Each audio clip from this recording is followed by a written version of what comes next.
മലയാള സിനിമയ്ക്ക് വേണ്ടി ഒരുപാട് പേര് തിയേറ്ററിൽ റെസ്പോൺസ് പറയുന്നുണ്ട്. അങ്ങനെ ഏതോ ഒരു ദിവസം റെസ്പോൺസ് എടുത്ത ആർക്കോ പറ്റിയൊരു അബദ്ധമാണ് അലൻ ജോസ് പെരേരയുടെ വീഡിയോ എടുത്തിട്ടെന്നുള്ളത്. അന്ന് കാണിച്ച ആ കോമാളിത്തരത്തിനെ അവിടെ നിന്ന ആളുകൾ കളിയാക്കി അലൻ ജോസ് പെരേരയ്ക്ക് കുറച്ച് ഡിമാൻഡൊക്കെ വന്നു. കാര്യം എന്ന് വെച്ച് കഴിഞ്ഞാൽ ഈ വീഡിയോ എടുക്കുന്നവരൊക്കെ പിന്നെ അലൻ ജോസ് പെരേരയുടെ പുറകെ പോയി നോക്കി, അങ്ങനെ നോക്കി. പക്ഷെ ഇപ്പൊ കാണിക്കുന്നതെന്ന് വെച്ച് കഴിഞ്ഞാൽ മഹാ വൃത്തികെട്ട കാര്യമാണ്.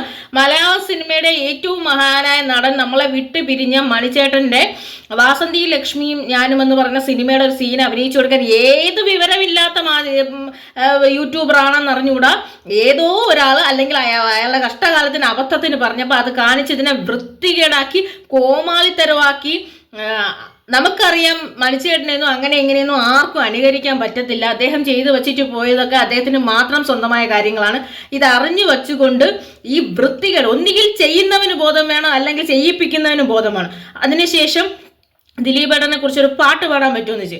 ദിലീപേട്ടൻ ജനപ്രിയ നായകനാണ്. വളരെയധികം കഷ്ടപ്പെട്ട് മിമിക്രിയിലൂടെ സിനിമയിലെത്തിയത്. അദ്ദേഹം ഒരു മിമിക്രിക്കാരനായിരുന്നു. അദ്ദേഹത്തിന് നന്നായി മിമിക് ചെയ്ത് ആരെയും വേദനിപ്പിക്കാത്ത തരത്തിൽ സ്റ്റേജ് ഷോകൾ ചെയ്ത് ഇപ്പം സിനിമ ചെയ്ത് 25 വർഷത്തോളം വിജയ ചിത്രങ്ങൾ മാത്രം ചെയ്ത് മലയാളത്തിന്റെ ലെജൻഡറിയായ ലാലേട്ടന്റെയും മമ്മൂക്കയുടെയും കൂടെ സിനിമ ഇറക്കി വിജയിപ്പിച്ച് ഇപ്പോഴും ഒരു ഇടവേളയ്ക്ക് ശേഷം വീണ്ടും വന്ന് വിജയകരമായ ഒരു ചിത്രം തിയേറ്ററിൽ ഓടിക്കൊണ്ടിരിക്കുന്ന നല്ലൊരു നടനാണ്.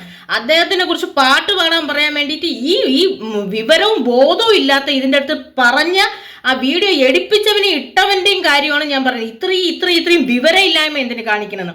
അപ്പൊ അതിനെക്കുറിച്ച് പാട്ട് പാടി. സത്യം പറഞ്ഞ സിനിമയെ എന്ന് പറയുന്നത് ഒരു വലിയൊരു കലാകാരന്മാരുടെ എഫേർട്ടിൽ അത്രത്തോളം ബുദ്ധിമുട്ട് ഇറക്കുന്ന ഈ സാധനത്തിനെ ഈ റെസ്പോൺസ് പറയുക അല്ലെങ്കിൽ റിവ്യൂ പറയുക എന്നുള്ളതിന്റെ ഇതില് ഇങ്ങനെ ചിലരെ ഇറക്കി കുറെ യൂട്യൂബേഴ്സിന് എനിക്ക് തോന്നുന്നില്ല ഇത് സാമ്പത്തിക നേട്ടം ഉണ്ടാവുന്നൊന്നും എനിക്കറിയില്ല. പക്ഷെ ഒരു കാര്യം പറയുന്നത്, ഇങ്ങനെ ഈ രണ്ടുപേരെ ഇത്രത്തോളം അപമാനിക്കുന്ന രണ്ട് വീഡിയോ ചെയ്തിട്ട് പിന്നെ അവര് പോട്ടെ, അവര് അലൻ ജോസ് പെരേര അഭിനയിക്കാൻ അഭിനയിക്കുക എന്തു വേണോ ചെയ്തോട്ടെ. പക്ഷേ നമ്മള് വിട്ടുപിരിഞ്ഞു പോയി, അത് അപ്രതീക്ഷിതമായി വിട്ടുപിരിഞ്ഞു പോയ നമ്മളെ മണിച്ചേട്ടനെയും ഇത്രയും നല്ല രീതിയിൽ സിനിമ അഭിനയിച്ചു കൊണ്ടിരിക്കുന്ന ദിലീപേട്ടനെ കുറിച്ചൊക്കെ ഇത്രയും വൃത്തികേട് കാണിക്കുമ്പോൾ അത് ചെന്ന് പറഞ്ഞ് ചെയ്യിക്കുന്ന വീഡിയോക്കാരുടെ കാര്യമാണ് ഞാൻ ആലോചിക്കുന്നത്. ഇത്രയും ബോധം, ഒരു സാമാന്യ ബോധം ഉണ്ടെങ്കിൽ ഇങ്ങനെ ഒരു വൃത്തികേട് അവനെ കൊണ്ട് ചെയ്യിപ്പിക്കുമോ? എന്നിട്ട് ആ വീഡിയോ എടുത്തിട്ടൊക്കെയാണ് കാണുമ്പോൾ തന്നെ ഇത്രയും അതൊക്കെ ഇറിറ്റേഷൻ തോന്നുന്ന കാര്യം വേറെ ഇല്ല.